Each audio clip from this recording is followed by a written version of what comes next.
அனைத்து பண்பட்ட நல்லுள்ளங்களுக்கும் என்னுடைய இனிய பணிவான நல்வணக்கங்கள். இந்த காணொளியில ஹெல்த் இஸ் வெல்த் நோயற்ற வாழ்வே குறைவற்ற செல்வம் அப்படிங்கிற தலைப்புல 32வது பாகத்த நம்ம பார்க்க போறோம். இந்த 32வது பாகத்துல எந்த நம்மளுடைய உடல் குறைபாடு பற்றியது அப்படிங்கிறத நம்ம பார்த்தோம்னா, நம்மளுடைய பற்கள் அப்படிங்கிறதான். இந்த பற்கள். அதாவது நம்ம சாப்பாடு கடிச்சு, மென்னு சாப்பிட்றதுக்கும், அதுக்கப்புறம் வேற என்ன சொல்றது? நம்ம கடிச்சு என்னென்ன வேலைகள செய்வோமோ, அதெல்லாம். ஒயர் கடிக்கிறது கூட செய்றாங்க. அந்த மாதிரி வேலைகளுக்கும் பற்கள பயன்படுத்துறாங்க.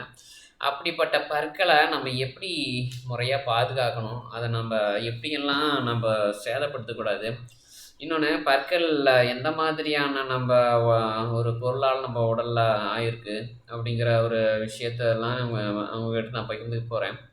நம்ப நம் நாட்ல பொறுத்தவரைக்கும் மக்கள் என்னன்னா, இந்த பற்கள பத்தி கவலைப்படுறதில்ல. ஒரு 60, 70 வயசுலாம் ஆகும்போதெல்லாம், அவங்களுக்கு பற்கள் கொட்ட ஆரம்பிச்சுருது. ஏன்னா, ப பற்கள் அப்படிங்கிறது நமக்கு அ எவ்வளோ எவ்வளோ முக்கியம் அப்படிங்கிறது பல பேர் சிந்திக்கிறதே இல்ல. அ "பற்கள் போயிடுச்சுன்னா, சொற்கள் போயிடுச்சு" அப்படின்னு ஒரு பழமொழி உண்டு. அதுக்கு என்ன அர்த்தங்கிறத நான் அந்த ஒரு விளக்கங்கிறத குடுத்துறேன். அது நமக்கு என்ன சொல்றது, அந்த பழமொழிகள்லாம் வந்த புதிதில, அப்ப நமக்கு இந்த ஆங்கில மருத்துவம் அது இதெல்லாம் கிடையாது. ஆயுர்வேதா அப்படிங்கிறது தான் நம்மளுடைய பாரம்பரியமான ஒரு விஷயமா இருந்தது. ஆயுர்வேதங்கிறது ஒண்ணுமே இல்லைங்க. சாப்பிடுற சாப்பாடு மூலமாவே நம்ம நோய் எல்லாமே குணப்படுத்துறது தான் ஆயுர்வேதம். நம்ம ஆயுர்வேதம்னு சொல்லிட்டு ஏதேதோ நம்ப அ உளறிட்டு கிடக்குறோம். அத நம்ப அதில படிக்கிறாங்க, ஆய்வுலாம் பண்றாங்க. ஆனா ஆயுர்வேதங்கிறது சுத்தமா ஒண்ணுமே இல்ல. நம்மளுடைய பாரம்பரியம் ஆயுர்வேதம். அதுவும் நம்ப பாரத நாட்டுக்குன்னு நெறைய பாரம்பரியங்கள் இருக்கு. அந்த பாரம்பரியமான விஷயத்தினுடைய ஒரு அடிப்படை தத்துவத்த தான் உங்களுக்கு சொல்லிட்டு வரேன். நீங்க அ ஆயுர்வேதத்த அவ்வளோ உன்னதமா, சுத்தமா புரிஞ்சுக்க முடியும் அப்டின்னா, நீங்க கண்டிப்பா இந்த பெருமாள் பக்தின்னு சொல்லக்கூடிய அந்த வைஷ்ணவ சம்பிரதாயோட வைஷ்ணவ சம்பிரதாயத்தினுடைய பக்தியில ஈடுபடணும். அதில முழுமுதற் கடவுளா நாராயணன, கோவிந்தன அப்படின்னு பல பெயர்கள்ல கிருஷ்ணர், ராமர், அ தாமோதரன், அப்புறம் நரசிம்மன், வாமனன், அ இன்னும் என்ன சொல்றதுன்னா, இந்த மாதிரி பல அவதாரங்கள் பெயர்கள சொல்லி வழிபடுறாங்க. அவருடைய அந்த ஒரு உணர்வுல அந்த உணர்வு எப்படி அவங்க அந்த பக்தி மூலமா போதிக்கிறாங்க அப்படிங்கிறது நீங்க கத்துக்கிட்டீங்கன்னா, ஆயுர்வேதத்த கண்டிப்பா அதனுடைய கான்செப்ட் மையக்கருவ கண்டிப்பா புடிச்சிட முடியும். அப்படி அந்த ஆயுர்வேதத்தில நமக்கு சொல்லியிருக்கிற விஷயங்கள் இது ஒண்ணு தான். என்னன்னா, நம்மளுடைய பற்கள் எப்படின்னா, அது இன்னைக்கு நம்ம எளிமையா புரிஞ்சுக்கிற மாரிலாம் விளக்கங்கள் மருத்துவத் துறையில குடுக்குறாங்க. ஆனா, அடிப்படை தத்துவத்த மையக்கருவ தெளிவாவே சொல்றதே கிடையாது. அந்த விஷயத்தில தான் என்னன்னா, இந்த ஆயுர்வேதம் அப்படிங்கிறது கொஞ்சம் எல்லா மருத்துவ முறைகளையும் பின்னுக்கு தள்ளிட்டு முன்னுக்கு வருது. அப்படின்னு நம்ம பற்கள் பார்த்துட்டோம்னா, கால்சியம் நல்லா ஆயிருக்கு, பொட்டாசியம் நல்லா இருக்குது, அப்படி இப்படின்னு சொல்றாங்க. ஆனா அது இயற்கையில அதுக்கு எந்த பொருளால இருக்கோ, அந்த பொருளுக்கு பொட்டாசியம், கால்சியம் அப்படிங்கிற பெயர சூட்டியிருக்கிறாங்க. ஆனா நாம அத எப்படி பார்க்கணும்னா, பல சிறு சிறு இரத்த குழாய்கள் சேர்ந்து நம்ம பற்கள பாதுகாத்து, அது என்ன சொல்றதுன்னா, நம்ம உடம்புல அது வலுப்படுத்தி வருது.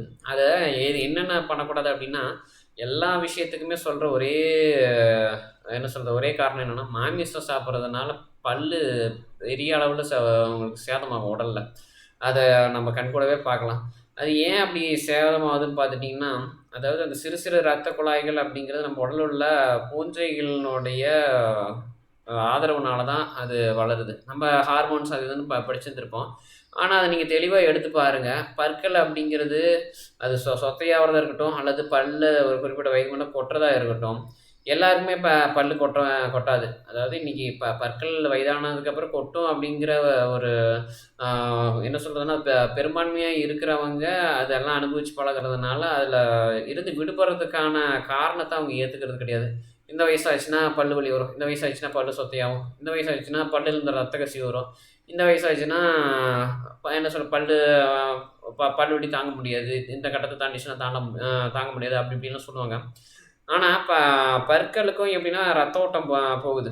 பற்களுக்குள்ளேயும் ரத்த ஓட்டம் போகுது. பற்களுக்கும் பல லேயர்ஸ்ன்னு சொல்ற மாரி அடுக்குகள் இருக்குது. அதில நம்ம பிரஷ் பண்ணும்போது போட்டு அழுத்தி இப்படி எப்படின்னு அத தேய்ச்சோம்னா, அந்த மேல இருக்கிற எனார்மல் கோட்டிங்கு போயிரும். அதுக்கப்புறம் உள்ளே இருக்கிற ஒரு என்ன சொல்கிறது மஞ்சள் நிறத்தில் இருக்கக்கூடிய கோட்டிங் தான் வரும். அதுக்குள்ளார ரத்த குழாய்கள் இருக்கும். அப்போ என்ன ஆகும்னா, நம்ம மேலே இருக்கிற கோட்டிங் போயிடுச்சுன்னா, அந்த ரத்த குழாயில ஒரு பாதிப்பு ஏற்படும்போது, ரத்த கசிவு ஏற்படும். அப்புறம் வலி ஏற்படும். பல்லு ரொம்ப கொதிக்க கொதிக்க சாப்பிட்டாவோ, அல்லது அ ரொம்ப குளிர்ச்சியா இருக்கிற பொருள சாப்பிட்டாவோ, அது என்ன ஆகும்னா, பல்லு கூடிய விரைவில சொத்தையாயிரும். அது குறிப்பா மாமிசம் அதிகமா சாப்பிட்றவங்கலாம் என்னாங்கன்னா, காலம் ஆக ஆக அந்த பல்லு சொத்தையாகிறது சீக்கிரமாவே ஆயிரும். கொதிக்க கொதிக்க சாப்பிட்டாவோ, அல்லது ரொம்ப மிக தீவிரமான ஒரு குளிர்ச்சியான உணவு எடுத்து சாப்பிட்டாவோ. அப்ப நம்ம இந்த விஷயத்துல என்ன பண்ணணும்னா, ரொம்பவே நம்ம பற்கள பாதுகாக்க வேண்டியதா இருக்கு. அதில குறிப்பிட்டா நம்ம குறிப்பிட்டு மருத்துவ துறையில சொல்றது என்னன்னா, குழந்தையிலேருந்து பிறந்ததுக்கப்புறம் அவங்க வளர வளர முதல்ல பால் பல் வரும். அந்த பால் பல்ல என்ன பண்ணணும், அதையும் நம்ம பிரஷ்ஷு வச்சு நம்ம அழுக்கெல்லாம் எடுத்துடணும். குழந்தையா இருக்கும்போது குழந்தைங்களுக்கு அது தெரியாது. அத நம்ம பிரஷ்ஷ வச்சு அந்த அழுக்கு பேஸ்ட் போடக்கூடாது. வெறும் பிரஷ்ஷ வச்சு லேசா தேய்ச்சு விடணும். அப்புறம் பால் பல்லு கொட்டி மறுபடியும் அ இயல்பான பற்கள் வரும்போது அது வளர்ந்துரும். அதையும் நம்ம பராமரிக்கணும். அந்த ஒரு என்னன்னா, வளர வளர அவங்களா அத பிரஷ் பண்ணி சரியா பராமரிக்கிற வரைக்கும், அவங்களுக்கு நாம எல்லாத்தையும் கத்துக் குடுக்கணும்லாம் சொல்றாங்க. அப்படி இந்த பற்கள் எது எதுக்கு பயன்படுதுன்னு பார்த்துட்டீங்கன்னா, நம்ம பற்கள் என்ன மாதிரியான ஒரு தத்துவத்தில இயங்குதுன்னு பார்த்துட்டீங்கன்னா, இந்த பல்லுல நம்ம எப்படின்னா, துளைகளும் இருக்குது. துளைகளும் இருக்கு, துளைகளும் விழுது. பல்லு உடையிற மாதிரியான தன்மையும் இருக்குது. நமக்கு எப்படி முடி ஒரு இது மாதிரியோ, அது ஒரு குறிப்பிட்ட அளவு வளர்ந்ததுக்கப்புறம், அ உடல்ல, ரத்தத்தில பூஞ்சையினுடைய அளவு அதிகமாச்சுன்னா, அப்படியே முடிய துண்டித்து விட்டு, அதுவே ஒரு வலி இல்லாம, எந்த பிரச்சனையும் இல்லாம துண்டித்து விட்டு கொட்ட வச்சுரும். அது மாதிரி தான் பற்களும். நீங்க ரத்தத்தில சரியான நார்ச்சத்து, புரதச்சத்து, மாவுச்சத்து இதெல்லாம் எடுத்து சாப்பிட்டு, நம்ப ரத்த ஓட்டத்தில நம்ம ரத்தத்த தூய்மையா வைக்கல, ரத்த ஓட்டத்த நம்ம தூய்மைப்படுத்துற மாதிரியான ஒரு செயல்பாட்டுக்கு கீழ வைக்கல அப்படின்னா, அது என்ன ஆகும்னா, அ அ சிறிது சிறிது காலமா அந்த பல்லுக்கு போற ரத்த குழாய்கள அ துண்டிப்பு ஏற்படுத்துறதுக்கு அது என்ன பண்ணும்னா, ஏற்பாடு பண்ணி ஒரு கட்டத்துக்கு மேல பல்ல எல்லாத்தையும் விழ வச்சுரும். நம்ம பற்கள் இருந்தா தான் என்னன்னா, நம்மளால கடிச்சு மென்னு சாப்பிட முடியும். இல்ல பல பேர் என்ன பண்ணுவாங்க, அதில பல்லு கொட்டுனதுக்கு அப்புறம்னா, ஒண்ணா தங்க பல்லு கட்டிக்குவாங்க. இல்ல பிளாஸ்டிக் பல்லு வச்சுக்குவாங்க. இந்த மாதிரி பற்கள செயற்கையா மறுபடியும் வச்சுக்குவாங்க. அப்ப என்ன ஆகும்னா, நம்ம சாப்பிடுற உணவுல தவிர்க்க வேண்டிய விஷயத்த அவங்க ஏற்றுக்கொள்வதே இல்ல. அப்ப நம்ம பற்கள் எந்த அளவுக்கு முக்கியமோ, அந்த அளவுக்கு நமக்கு நம்ம என்ன சொல்றதுன்னா, நம்மளுடைய நம்ம எடுத்துக்கிற உடலுக்காக எடுத்துக்கிற உணவுகளும் முக்கியம். நம்ப என்ன சர்க்கரையோட அளவு அதிகமாகுதா? இல்ல குறையுதா? இல்ல உடல்ல வேற பிரச்சனை வருதா? ஏன்னா, இந்த பற்கள் அப்படிங்கிறது நமக்கு உணவுகள அரைச்சு முழுங்குறதுக்கு தான். அப்ப நம்ம அதாவது அந்த பல்லுங்கிறது பொதுவாவே எல்லா உயிரினங்களுக்கும் இருக்கக்கூடிய ஒரு விஷயம் தான். என்னன்னா, நம்ம சாப்பிடக்கூடிய உணவ நம்ம வாயிலேயே வந்து அத ஊற வைக்கிறதுக்கோ, அல்லது நனைக்கிறதுக்கோ என்ன பண்ணணும், அந்த பல்லுல இருந்து அ அதில இன்சுலின் மாதிரியே நம்ம சொல்லலாம். ஒரு பசி மாதிரி எப்படி பசிக்கு ஹைட்ரோகுளோரிக் அசிட்டோ, அதே மாரி இந்த பல்லுல இருந்து சில அ என்ன சொல்றதுன்னா, ஹார்மோன்ஸ் ஒரு செக்ரீஷன் ஒரு சுரத்தல் இருக்கும். அந்த பல்லுலேருந்து சுரக்கும்போது என்னன்னா, இந்த பல்லுக்கு வர ரத்த குழாய்கள் மூலமா நமக்கு என்ன ஆகும்னா, அந்த உணவு மேல இந்த ஒரு அதாவது பூஞ்சை, வைரஸ், பாக்டீரியா மாதிரியான கிருமிகள் அது கலந்து ஒரு சலைவா மாதிரி ஆயி, அந்த உணவு மேல போய் பற்றிக்கொள்ளும். அந்த உணவ பற்றிக்கொள்ளும். அப்ப நம்ம ஒவ்வொரு கவளத்தையும், ஒவ்வொரு கையிலயும் நம்ம எடுத்து உட்கொள்ள, அது நம்ம வாயிலேயே நம்ம அந்த ஒரு சலைவானால பீடிக்கப்பட்டு, ஆக்கிரமிக்கப்பட்டு, அதுக்கப்புறம் இரைப்பைக்கு போகும். இரைப்பைக்கு போனதுக்கப்புறம் அங்க சிறிது காலம் ஒரு 4 மணி நேரமோ, 5, 6 மணி நேரமோ அங்க காத்திருப்புல வைக்கப்பட்டு, அதுக்கப்புறம் நம்ம உடல்ல இருக்கக்கூடிய அந்த பூஞ்சை, பாக்டீரியா, வைரஸ் அந்த மாதிரியான நோய் கிருமிகள் பசிங்கிற ஒரு ஹைட்ரோகுளோரிக் ஆசிட்ன்னு நம்ம சொல்லக்கூடிய அந்த ஒரு இன்சுலின் மூலமா என்ன ஆகும்னா, அந்த உணவு மேல வந்து விழும்.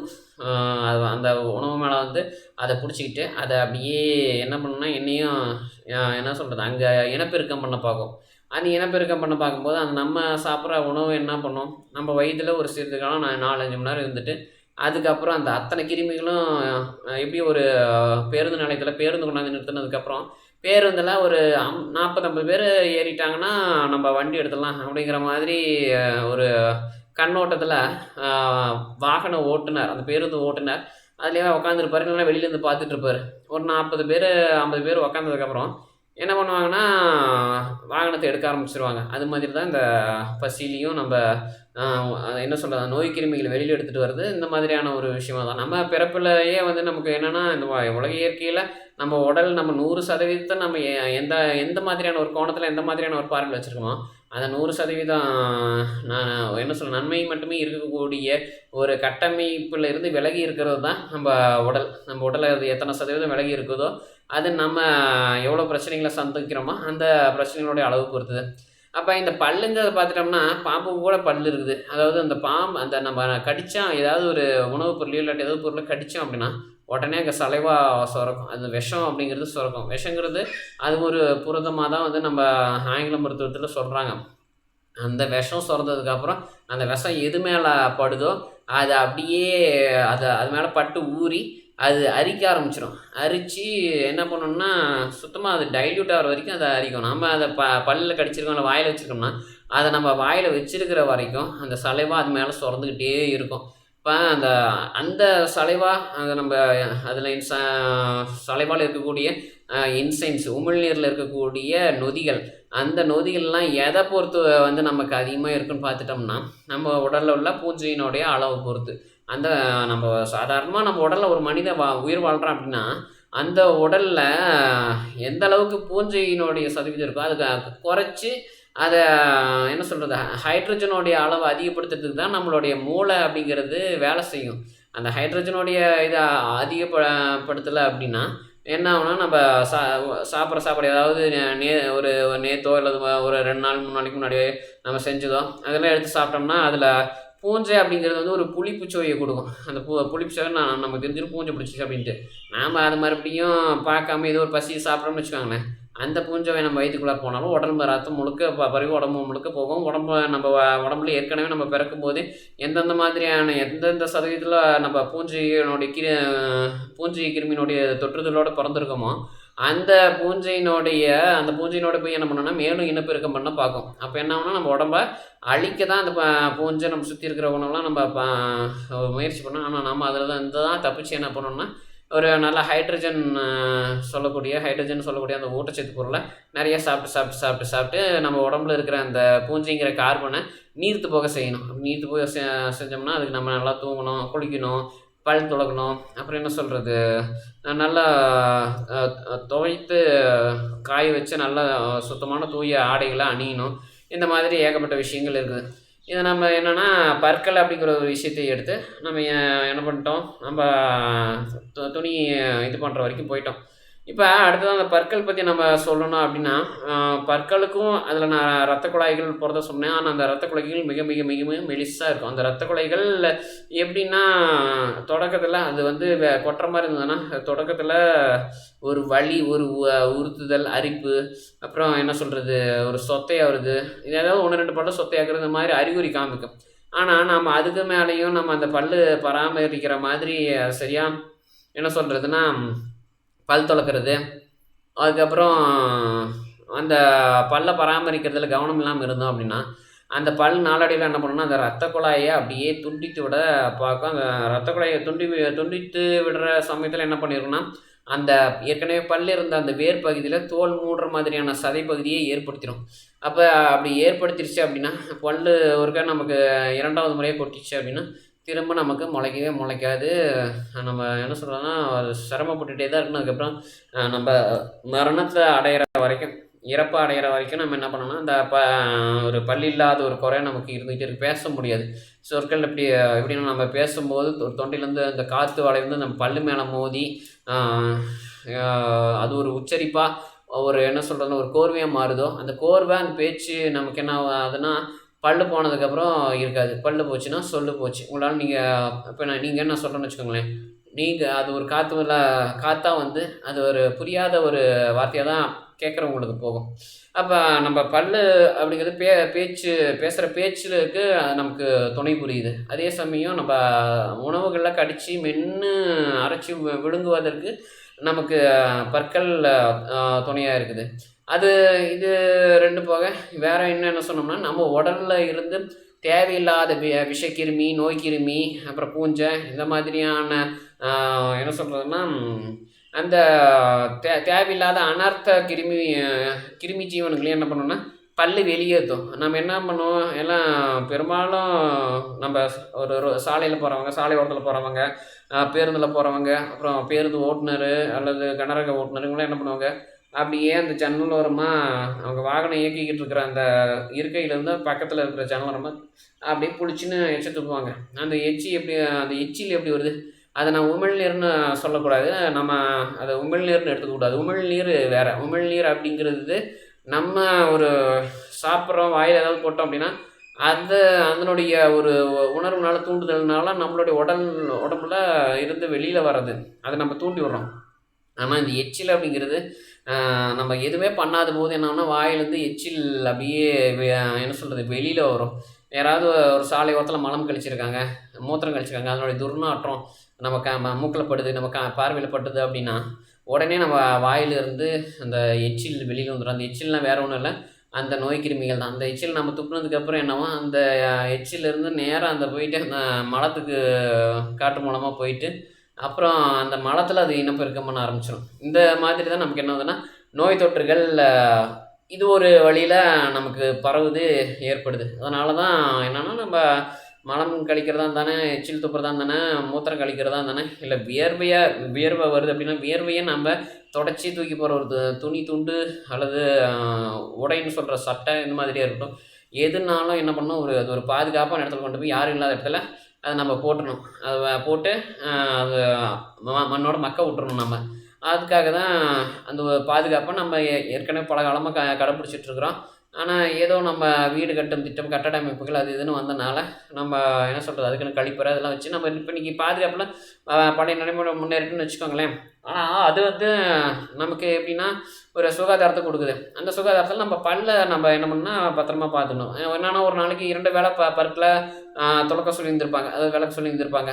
அப்படி பற்களை துலக்கணும்னா என்ன ஆகும்னா பேஸ்ட்டு போட்டு, அந்த பேஸ்ட்டு எதுக்காக நம்ம இன்றைக்கி பயன்படுத்துகிறோம் அப்படின்னா அது போயிட்டு அதில் படும்போது அந்த ஒரு விஷக்கிருமி அந்த பூஞ்சையோடு படும்போது ரெண்டும் மோதி கொள்ளும்போது என்ன ஆகும் பார்த்துட்டோம்னா நுரை அப்படியே போங்கும். ரெண்டுமே சேர்ந்து அந்த இடத்துல அப்படியே என்னென்னா ஒரு இனப்பெருக்க பண்ண ஆரம்பிக்கும் தொடக்கத்தில். அது ரெண்டும் மோதிக்கும் போது அப்போ அது ஒரு நுரை மாதிரி பொங்க ஆரம்பிச்சிச்சுன்னா என்ன ஆகும்னா அதில் ரெண்டுமே அந்த பூஞ்சை அந்த பற்கள்லேருந்து வர அந்த விஷக்கிருமி அந்த ஒரு சலைவா உமிழ்நீர் என்ன ஆகும்னா அப்படியே அழுக்கை மட்டும் பிடிச்சி வெளியே எடுத்துக்கும்.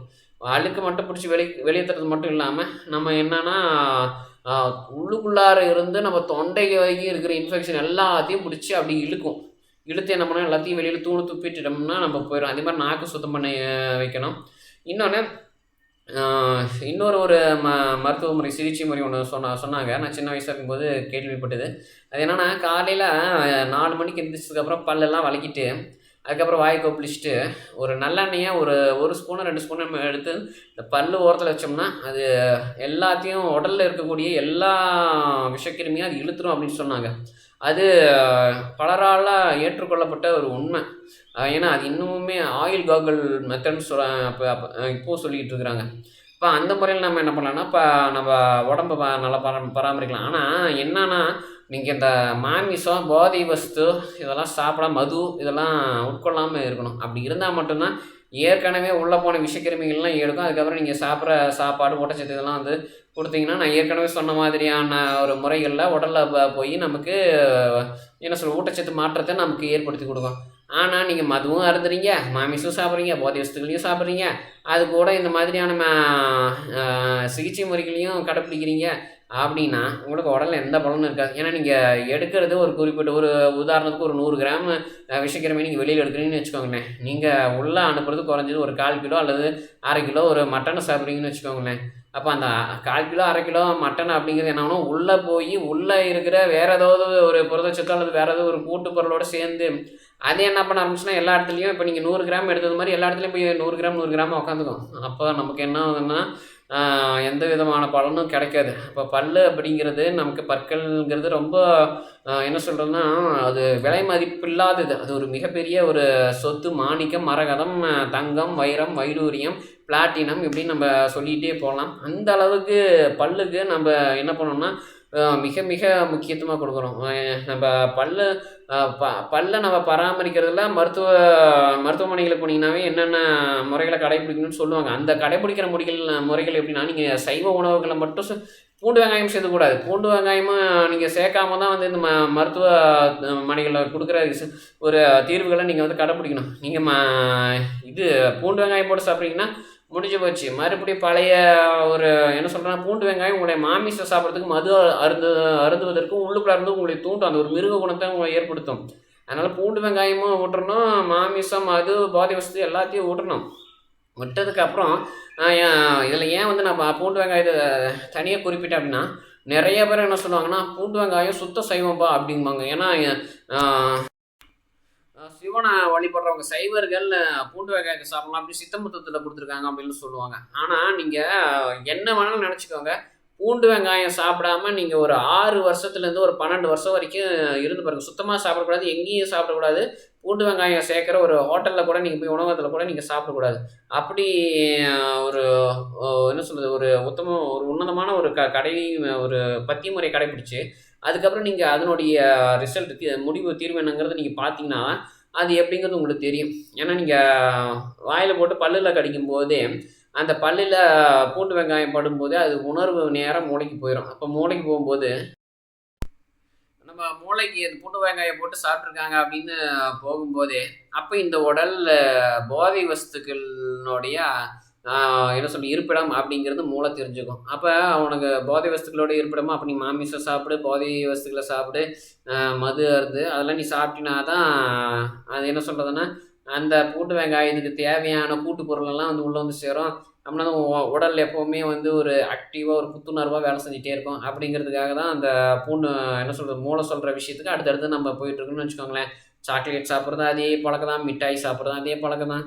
நம்ம சாப்பாடு முன்னாடியே பரிந்துரை பண்ண மாதிரி நல்லா மாவு சத்து சாப்பிட்டா உடனே அது கூடவே புரதச்சத்து சாப்பிட்டோம்னா எந்த பலனும் எந்த பிரச்சனையும் இருக்காது, நல்லா இருக்கும், உடல் ஆரோக்கியமாக இருக்குன்னு நான் சொன்னேன். அந்த அந்த விஷயத்த நம்ம உள்ளுக்குள்ளே இருக்க நம்ம மனசு நம்ம மூளை என்ன ஆகும்னா எதிர்க்க ஆரம்பிச்சிடும். ஐயோ இப்படியெல்லாம் வந்து சாப்பிடாத, அப்படியெல்லாம் சாப்பிட்டீங்கன்னா அப்புறம் நீ பூண்டு வெங்காயம் போடக்கூடாது அப்படின்னு சொல்லி உடம்பே சொல்லும். நம்ம உடலே வந்து நிறைய போதை பொருட்களை போதை வசதிகளை அது தவிர்க்கிறதுக்கு உண்டான இயற்கை கட்டமைப்பு தான் வச்சுருக்குது. ஆனால் நாம் என்ன பண்ணுறோம், நம்ம அப்பன் சொன்னான், அம்மா சொன்னா, நம்ம சொந்தக்காரங்க சொன்னாங்க, நண்பர்கள் எல்லாம் அதை சாப்பிட்டுட்டு இருக்காங்க, எல்லாம் ஒரு உற்றார் உறவினர்கள் சாப்பிட்டுட்டு இருக்கிறாங்க, அவங்க சாப்பிட்றாங்க, இவங்க சாப்பிட்றாங்க, அதனால் நானும் அது சாப்பிட்லாம், அது நல்லது அப்படின்னு ஒரு தத்துவத்தை ஒரு கொள்கையை வச்சுருந்துருப்பானுங்க உள்ளுக்குள்ளார மனசுக்குள்ளார.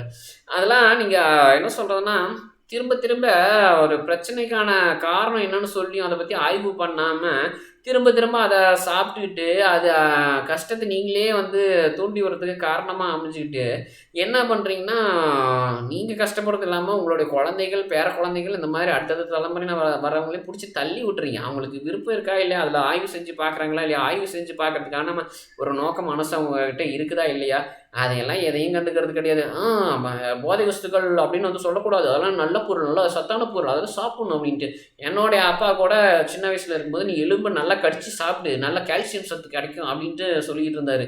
ஆனால் வளர்ந்த பின்பு நானே வந்து தனியாக என்ன சொல்கிறது இஸ்கானில் கிருஷ்ண பக்தி எடுத்ததுக்கப்புறம் அந்த கிருஷ்ண உணர்வுன்னு சொல்லக்கூடிய அந்த ஒரு மனப்பான்மைக்கு நான் அதில் ஒரு ஈடுபடுறதுக்கு முன்னாடி அதை பற்றி ஆய்வு பண்ணும்போது வாழ்க்கையினுடைய மாற்றங்கள் என்னென்ன ஏற்படுதுன்னு நான் கண்காணிக்கும் போது எனக்கு வந்து என்னுடைய என்ன சொல்கிறது ஒவ்வொரு மகனுக்கும் தன்னுடைய தந்தை ஒரு நாயகனாக இருப்பார் அப்படிங்கிற ஒரு பிம்பத்துலேருந்து என்னுடைய தந்தை விலகிட்டார். அதுக்கப்புறம் நானே எனக்கு நாயகனாக மாறிட்டு இன்னொன்று என்னுடைய ஆன்மீக குருக்களில் வந்து நான் நாயகனாக எடுத்துக்கிட்டு அவங்க சொல்கிற பழக்கத்தையெல்லாம் கடைப்பிடிச்சி அது அப்புறம் தான் வந்து ஒவ்வொரு ஆய்வு கருத்துக்களும் நானாக எடுத்து அறிக்கையாக தயார் பண்ணினேன். தயார் பண்ணதுக்கப்புறம் எது செய்யணும், எது செய்யக்கூடாது, எதை வந்து அடிப்படையாக செஞ்சுட்டு அதுக்கப்புறம் மற்ற விஷயங்கள்லாம் நம்ம பேசணும் அப்படிங்கிறதெல்லாம் தெரிஞ்சுக்கிட்டேன். ஆகவே என்னோடய யூடியூப் சந்தாதாரர்களே மற்றும் பொதுமக்களே, நீங்கள் பற்களை என்ன ஒரு பாதுகாக்கிறதுல மிகப்பெரிய அளவில் உங்களுடைய வாழ்க்கையை தியாகம் பண்ணி அர்ப்பணிக்க வேண்டியதாக இருக்குது. அத நீங்க பண்ணுனீங்கன்னா தான் உங்க உடல் வளர்ச்சி நின்னதுக்கப்புறம் உங்களுக்கு உடல் உறுப்புகளினுடைய தேவைகள் ஏற்படும்போது, அதெல்லாம் ஆரோக்கியமா ஒரு முழுமையான ஒரு சக்தியோட செயல்படுறதுக்கு உங்க உங்க கூட இருக்கும். அதனால நீங்க எந்த அளவுக்கு இப்ப நான் சொன்ன விஷயங்கள்ல இருக்கக்கூடிய போத போதை பழக்கங்கள் எல்லாத்தையும் நீங்க தவிர்த்துட்டீங்க அப்படின்னா, எனக்கு ஏற்கனவே பாரம்பரியமா இருந்தது தான். நம்ம நெறையா அந்த தொலைக்காட்சியில வர விளம்பரங்கள பார்த்து மயங்கிட்டோம். ஒரு தலைமுறை, 2 தலைமுறையினர். அத நம்ம மாற்றுவோம். மாற்றி ஒரு நல்ல ஒரு ஆரோக்கியமான சமூகத்த நம்ப உருவாக்குவோம். என்னுடைய இந்த காணொளியில என்ன சொல்றதுன்னா, எதுவுமே அ ஒரு 18 வயசு கீழ இருக்கிறவங்க பார்க்கணும். அல்லது பார்க்கக்கூடாது. அல்லது 18 வயசு மேல இருக்கிறவங்க பார்க்கணும். அல்லது 60 வயதிற்கு மேற்பட்டவங்க பார்க்கணும். அப்படிங்கிற ஒரு தடை எதுவுமே கிடையாது. எல்லாரும் பாருங்க. குழந்தைகள், சிறுவர்கள் எல்லாரும் பாருங்க. குறிப்பா என்னுடைய காணொளி பார்த்ததுக்கப்புறம், நீங்க தயவுசெய்து ஏதாவது ஒரு அரசு மருத்துவமனைக்கு போய் அவங்க கூட கலந்தாய்வு செய்யுங்க. அவங்ககிட்ட பேசி பாருங்க. ஒரு கன்சல்ட் பண்ணுங்க. அப்படி பண்ணீங்க அப்படின்னா, கண்டிப்பா உங்களுக்கு அ மருத்துவர் அப்படிங்கிறவங்க விஷயம் தெரிஞ்சிருக்காங்களா? இல்லையா? அப்படிங்கிறது தெரிஞ்சிரும். அப்படி அரசு மருத்துவமனையிலயும் இல்லைன்னா வந்து பக்கத்தில ஏதாவது கிளினிக் இருக்குது. பக்கத்தில ஏதாவது மருத்துவமனை இருக்குதா? அங்க இருக்கிற மருத்துவருக்கு இந்த விஷயங்கள்லாம் தெரியல அப்படின்னா, அவங்க மேல நீங்க ஏதாவது ஒரு நடவடிக்கை எடுக்க சொல்லுங்க. ஏன்னா நான் சொல்ற விஷயம் ஒவ்வொன்னுமே அவ்வளவுமே அத்தனையுமே உண்மை. ஒரு நல்வழிப்படுத்துறதுக்கான ஒரு உண்மையான விஷயம். ஏன்னா இதில நான் முழு பொறுப்பு ஏத்துக்கிறேன். இந்த ஹெல்த் இஸ் வெல்த் அப்படிங்கிற தலைப்புல நான் குடுக்குற தகவல்கள் எல்லாமே வந்து ஒரு ஆக்கப்பூர்வமான விளைவுகள தான் ஏற்படுத்தும். அழிவே ஏற்படுத்தாது அப்படிங்கிறது நான் 100% நான் உங்களுக்கு உத்தரவாதம் குடுக்குறேன். நாளைக்கு நீங்க என்னுடைய காணொளி எடுத்துட்டு வந்து, என்கிட்ட தாராளமா கேள்விகள கேட்கலாம். எப்படி வேணாலும் நீங்க கேள்விகள கேட்கலாம். அதுக்கு நான் சரியான பதில சொல்றதுக்கு நான் தயாரா இருக்கிறேன். அதனால நீங்க நம்ப இப்ப ஏன்னா இன்னைக்கு கூட செய்தி பார்க்கும்போது, இதில சித்தலாப்பாக்கம்னு சொல்ற சென்னைக்கு பக்கத்தில, அங்க ஒரு ஆல்ஃபா ஹாஸ்பிட்டல் அப்படிங்கிறதுல ஒரு போலி மருத்துவமனை நடத்திட்டு இருந்திருக்கிறாங்க. அத கண்டுபிடிச்சு அதுக்கு சீல் வச்சிருக்கிறாங்க.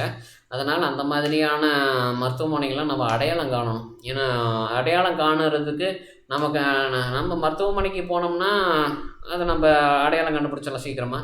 ஆனா, நான் தான் மருத்துவமனைக்கு போறது இல்லைங்களே அதிகமா. எப்பயாவது ஒரு தடவ தான் அதுவும் ஏதாவது ஒரு பிரச்சனை சின்ன சின்ன பிரச்சனை அதுவும் உடலினுடைய ஒரு அப்ப என்னன்னா, அ அப்போ சரியான டாக்டர்கிட்ட தான் நான் போய்க்கிறது. தவறான டாக்டர்கிட்ட போறதெல்லாம் நான் அந்த சரியான டாக்டர்ன்னு சொல்றவங்களுமே இந்த மாதிரி ஒரு வாழ்க்கைய உருப்புற மாரியான தத்துவத்த தெரிஞ்சுக்கிறது இல்ல. மைய கருத்துக்கள புரிஞ்சு வச்சுக்கிறது இல்ல. அதனால தான் சிக்கல்கள் நமக்கு என்ன சொல்றது, ஆங்கில மருத்துவம் வந்தும் இன்னும் போலி டாக்டர்கள் இருக்கிறாங்க அப்படின்னு நம்ப என்ன சொல்றது, கண்டுபிடிச்சு ஒவ்வொன்னா வந்து சரி பண்ண வேண்டியதா இருக்குது. அதனால நீங்க என்னுடைய காணொளிங்க நான் உங்களுக்கு 100% உத்தரவாதம் தரேன். நீங்க எல்லாருக்கும் இத போட்டு காமிங்க. கண்டிப்பா ஒரு நல்ல என்ன சொல்றது, நல்ல சந்ததியினர நம்ம உருவாக்குவோம். மறக்காம சப்ஸ்கிரைபரா ஆயிக்கோங்க. சப்ஸ்கிரைபரா ஆயிட்டீங்கன்னா, அடுத்தடுத்த காணொளி உங்களுடைய நோட்டிஃபிகேஷன் தேடி வரும். நன்றி, வணக்கம்.